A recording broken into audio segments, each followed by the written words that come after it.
turma, tudo bem com vocês? Como é que vocês estão aí? Estão continuando os estudos? Meu nome é Jonatas Carvalho de Souza. Hoje nós vamos trabalhar com o conteúdo de noções de anatomia e sistema esquelético. Ok? Então, essa aula aqui, ela tá sendo direcionada para o pessoal do primeiro ano do ensino médio, ok? E aí, a gente vai falar hoje sobre anatomia e sistema esquelético. Bom, sobre as noções de anatomia, o que a gente precisa saber? A gente precisa saber, basicamente, que existe uma posição anatômica e os planos e eixos corporais, tá? Quando a gente fala de posição anatômica, pessoal, a gente está falando sobre como que o corpo deve estar posicionado para que a gente possa ter referências, né, da localização das estruturas corporais. E quando a gente fala dos planos, né, do corpo humano, a gente vai relacionar, a gente vai criar uma forma, né, de poder referenciar uma estrutura em relação a outra. Bom, então, o que é a anatomia humana? É o estudo do corpo humano a partir da morfologia do corpo, ou seja, a posição das estruturas e como elas se relacionam entre si. Então, por exemplo, cabeça, tronco, membros, tanto superiores como inferiores, são referências que o homem, ao traçar seus estudos, conseguiu determinar, conseguiu nomear para que ele pudesse ter referências, né? Ah, eu estou sentindo uma dor bem aqui. Esse bem aqui é o quê? É a cabeça? É ombro? São as pernas? Certo? Então, o estudo da anatomia ele vai servir para isso, né? Para estudar esse formato do corpo humano, para estudar qual a parte que a gente sente que dói, que está legal, que não está. Certo? Então, basicamente, a anatomia ela vai estudar a forma, né, do corpo humano, ok? Bom, o que é a posição anatômica? Né? O que é a posição anatômica e qual é a referência dela? Ela é usada como ponto de início, a partir do qual o movimento ou a localização das estruturas pode ser descrito. Ou seja, é o corpo humano na posição ereta. E aí, qual é essa posição? Como que deve ser posicionado? Como mostra aqui a figura, a palma das mãos, né, tem que ser voltada para frente, o olhar ele vai ficar olhando para o horizonte e os pés posicionados paralelamente. Então, essa é a posição anatômica, ok? Então, é essa posição aqui que na área da biologia, da medicina e da educação física, a gente tem como padrão para a gente poder referenciar as localizações de músculos, de órgãos e assim sucessivamente, ok? Quando a gente está falando de anatomia, a gente vai precisar de algumas terminologias específicas, né? Então, por exemplo, aqui eu vou trazer para vocês algumas terminologias que elas vão servir futuramente para algumas referências, alguns exemplos que a gente vai ter. Então, medial refere-se à localização ou posição em direção à linha mediana do corpo, tá? Então, tudo que estiver mais próximo ao meio do meu corpo, do nosso corpo, vai se referir como medial. Por exemplo, o nosso coração ele está muito mais medial ao nosso corpo do que a palma da nossa mão, ok? Lateral refere-se à localização ou posição longe da linha mediana. Se eu estico o meu braço, se eu estendo o meu braço, a minha mão ela vai estar muito mais lateral em relação ao meu corpo, em relação à linha média do meu corpo. Anterior refere-se à frente do corpo ou à posição mais próxima da frente do que qualquer outra. O que significa dizer isso? Por exemplo, nós estamos aqui com a nossa aula, vocês estão vendo a minha região anterior, correto? A região posterior a gente não consegue ver. Mas se eu der como referência, por exemplo, o nariz, ele está muito mais anterior do que a minha orelha, ok? Então, a partir disso é como a gente começa a tratar essa terminologia, certo, pessoal? Posterior, como eu acabei de falar, refere-se ao dorso do corpo ou à posição mais próxima do dorso, né? É o que vai estar para o lado da costa, ok? Distal significa longe do tronco. Por exemplo, a nossa mão a gente vai ter as falanges, que são as partes que dividem, né? Que seccionam cada dedo nosso. Essa última falangezinha aqui, ela está muito mais distal em relação à primeira falange, ok? Proximal significa perto do tronco. Então, se eu tenho o distal, o proximal vai ter essa noção contrária, tudo bem? Superior é usado para indicar a localização de uma parte do corpo que está acima de outra, ou para se referir à face superior de um órgão ou estrutura. Por exemplo, quando a gente pega e vai analisar, vai estudar o crânio humano, né? Então a gente vai ter a região superior e a região inferior do crânio. E lógico que aí, considerando que nesse intervalo, você vai ter outras estruturas aí também, ok? Inferior indica que uma parte do corpo está abaixo de outra ou se refere à face inferior de um órgão ou estrutura. E aí aqui eu vou dar um exemplo bem simples, que são os nossos pés, né? Então a gente tem a face plantar, ela está na região inferior do nosso corpo.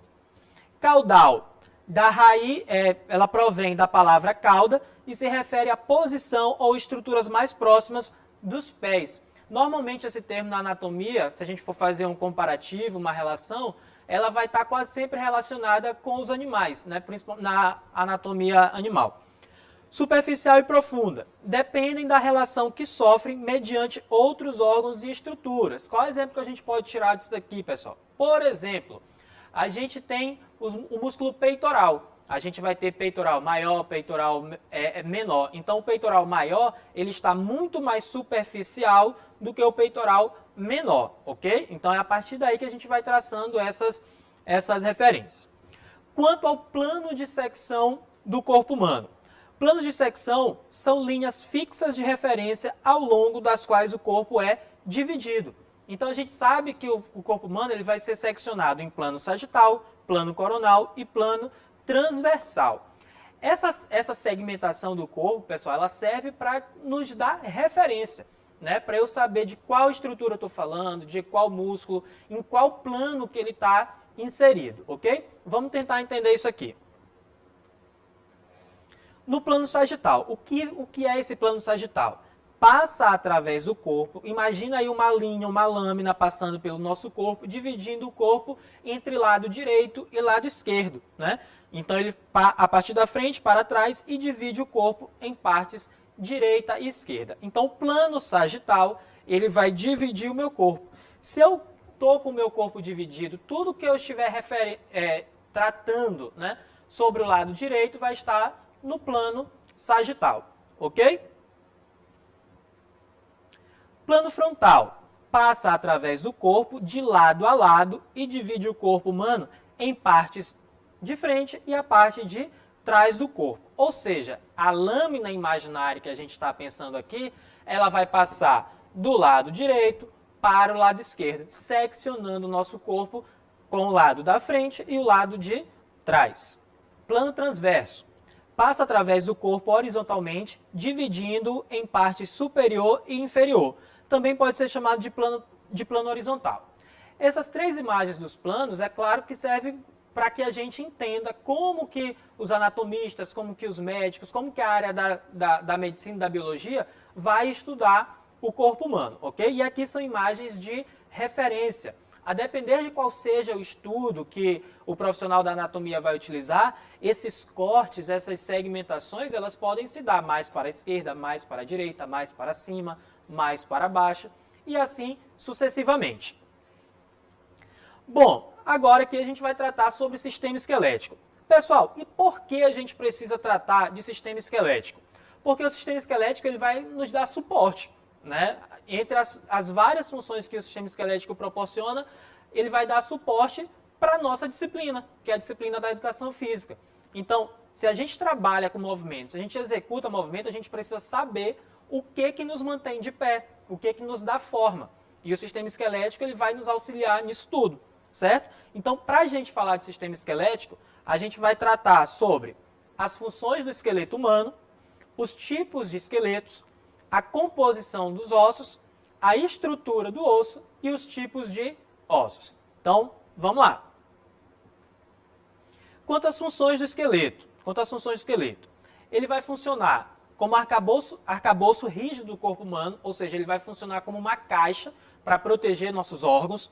Ele vai dar sustentação e forma ao nosso corpo, certo? Porque se a gente não tivesse o nosso esqueleto humano organizado da forma como está, a gente não conseguiria ter o nosso formato, a nossa morfologia de corpo, de ser humano, de bípede, ok?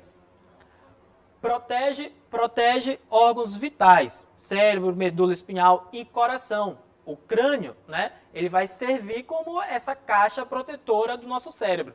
Por isso que a gente fica preocupado muitas vezes, né, com os filhos, com os sobrinhos, com os amigos, ao caírem e bater a cabeça, porque mesmo o nosso crânio sendo uma estrutura rígida, é claro que a gente pode sofrer lesões, mas a partir do momento que o crânio está formado, a função dele é proteger o cérebro. Auxilia no movimento, o esqueleto, auxilia no movimento fornecendo uma estrutura rígida para fixação muscular e alavancagem. Pessoal, eu costumo dizer que eu faço a pergunta, né, para os alunos quando a gente está em sala de aula, quem é responsável pelo movimento? E aí o nosso conteúdo é sistema esquelético e aí todo mundo levanta a mão, professor, o esqueleto é responsável. Eu costumo dizer que ele não é responsável, mas ele é que auxilia. Ele que vai ser a estrutura fixa, para que os músculos tenham inserção e possam contrair e assim gerar um movimento para que, sei lá, mover a perna, flexionar o cotovelo, correr, saltar, pular, seja possível de ser realizado, ok? Então, o esqueleto ele vai ter essa função de fixar, né, de fixação, de servir de auxílio no movimento humano. Produz células sanguíneas, né? Os ossos eles vão produzir essas células sanguíneas e aí alguns locais eles vão fornecer muito mais células sanguíneas, eles vão produzir muito mais células, que são o ilho, as vértebras, externo e costelas, pessoal, certo? Então, o osso ele vai abrigar a medula óssea e dentro da medula óssea a gente vai conseguir ter essa produção das células sanguíneas. E também, como a gente já sabe, né, a gente tem conhecimento de que quando a nutrição informa para a gente a importância de consumir cálcio, então o sistema esquelético ele vai servir também como depósito de cálcio, né? Então ele funciona como local de armazenamento do cálcio, então daí a importância de a gente ter uma ingesta de cálcio regular, certo? Então as funções do esqueleto humano sinteticamente elas estão colocadas aqui nessa planilha para vocês. Quanto aos tipos de esqueleto, é importante a gente entender que o esqueleto humano ele vai ter dois tipos, o axial e o apendicular. O axial ele vai formar a parte reta do corpo, tá? Ele se consiste em 80 ossos e vai ser basicamente cabeça, tórax e tronco. Nessa imagem aqui, o esqueleto axial é essa parte mais clara da imagem, certo? Então, é a partezinha mais clara. É o esqueleto axial, é o esqueleto central do corpo humano. Quanto ao esqueleto apendicular, ele vai se fixar ao esqueleto principal. Ele é um apêndice, daí o nome apendicular. Ele vai se fixar ao esqueleto axial, que é o esqueleto principal, e o esqueleto apendicular ele vai ter um total de 126 ossos, ok? Bora lá. A composição do osso, né? Primeiro a gente tem que entender que os ossos eles são considerados órgãos, porque eles são formados de vários tecidos. Eles vão ser compostos por 1/3 de material orgânico e 2/3 de material inorgânico. Essa proporção ela vai gerar com que o osso tanto tenha uma capacidade elástica, mesmo que seja pouca essa capacidade, ela vai ser possível para que a gente consiga resistir aos impactos. E o material inorgânico vai ser aquele responsável por dar dureza e resistência ao osso humano. Quanto à substância compacta, pessoal, ela vai formar uma camada externa no osso. Se a gente pegar lá quando a gente se alimenta e olha os ossos da alimentação, a parte externa desse osso é o que vai gerar a substância compacta. Já a substância esponjosa é a parte interna que forma todos esses espacinhos aí da imagem, certo? Que são chamados de trabéculas. São essas trabéculas, são esses espaços que são responsáveis, né, por gerar amortecimento. São nesses espaços que estão alojada a medula óssea, ok? Então o osso ele tem essas duas substâncias. Quanto à estrutura do osso, a gente vai ter em um osso longo, né, a gente vai ter a epífise, diáfise, metáfise e o periósteo. A epífise, pessoal, é a área na extremidade de cada diáfise, ou seja, são as extremidades. Tá? Se eu tenho um osso aqui, eu vou ter a epífise na parte superior e a epífise na parte inferior. A diáfise vai ser o corpo do osso, ok? Metáfise é a parte dilatada em cada extremidade do osso. Periósteo é a membrana fibrosa fina que recobre todo o osso. É certo? Vamos lá? Quanto à estrutura, né? Quanto à estrutura e composição, a gente tem como exemplo aqui o osso do fêmur, né? Que é o osso que está a nossa coxa, né? Os músculos que formam a coxa. Então a gente vai ter a epífise, diáfise e uma nova epífise. O periósteo é essa películazinha aqui, ó, que aparece aqui na imagem e ela recobre todo o osso, exceto as faces articulares, certo? Quanto aos tipos de ossos, né, eu já citei aqui que o fêmur ele é um osso do tipo longo, e ele é longo por quê? Porque o comprimento é maior do que a sua largura. Então, ossos como fêmur, tíbia, rádio, ulna, são ossos do tipo longo, ok? Então, é bem simples de identificar esses ossos. Eles quase sempre têm formatos tubulares, e o que facilita essa identificação. Os ossos curtos, eles tendem a ter dimensões mais aproximadas entre altura, largura e comprimento, né? Essa condição, essa característica de terem suas dimensões mais próximas, favorece com que eles tenham mais faces articulares, ok? Tem mais faces articulares e, diferente dos ossos longos, obviamente, eles vão se articular com muito mais ossos. Aqui a gente tem o exemplo dos ossos da mão e dos ossos do pé. São vários ossos pequenos, né? São vários ossos pequenos com muitas faces articulares. E isso aqui, pessoal, se vocês lembrarem do início da nossa aula, quando a gente fala de esqueleto apendicular e esqueleto axial, o esqueleto apendicular, ele tem muito mais ossos. Um dos motivos principais é a quantidade de ossos em cada mão e em cada pé, ok? Quanto aos ossos planos, eles têm uma face muito larga, mas não são muito espessos. Tendem a ter uma face curvada em vez de plana, são compostos de duas camadas de substância compacta com substância esponjosa entre elas. O que esse texto está querendo dizer? Os ossos planos, eles são ossos chatos. Mesmo eles sendo ossos chatos, eles vão possuir a camada a substância compacta, a substância esponjosa, só de forma mais compactada, mais estreitinha ali, ok? Aí aqui tem o exemplo, né, do crânio e o exemplo do ilho.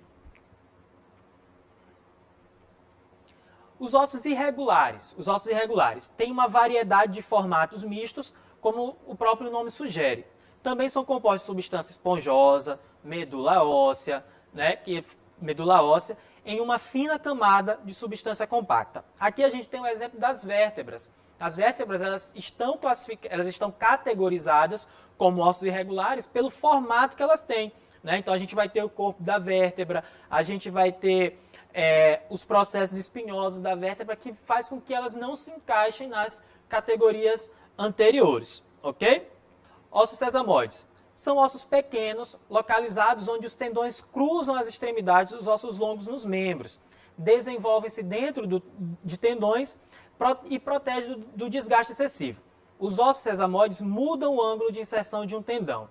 Ou seja, pessoal, quando a gente estuda lá na disciplina de ciências, sistema esquelético, sistema muscular, né, e é aí que vai dar aquela numeração exata de ossos, os ossos sesamoides não entram nessa contagem. Porque, inclusive, eles alteram de indivíduo para indivíduo, ok? Existem ossos sesamoides que estão presentes em uma pessoa e não estão em outras. Mas um osso sesamoide que a gente pode destacar assim como um dos principais e mais importantes é a patela, que é o ossinho lá do nosso joelho que a gente consegue tocar e consegue mobilizar, que quando a criançada vai correr é uma das partes que mais machuca quando cai, né? Mas aí todo mundo fica bem, fica curado, não tem problema com isso.